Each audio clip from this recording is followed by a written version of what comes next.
आसतु नजर पकड़ा वर्तमान बड़ खबर उपर। दुर्घटना स्थल में बाइक आरोही मृत घटी।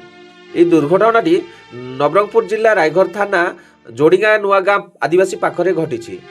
यह किपरि भावे क्या सहित दुर्घटना है किछि जना पड़ नथिबा रायघर पुलिस सूचना देछि। मृतक व्यक्ति हलदी ग्राम पंचायत अंतर्गत भीमाडी ग्राम मंगल सिंह गंड पुओ श्रवण गंड जार आनुमानिक बयस 30 बोली जना पड़ुछि।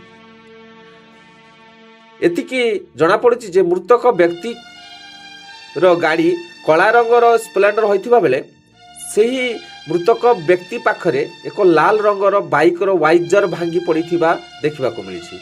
संदेह होउछि सेही लाल रंगर बाइक आउ एई बाइक मुहामुही धक्का होइथिबे जा फल रे से बाइक वाला चंपट मारिथिबो।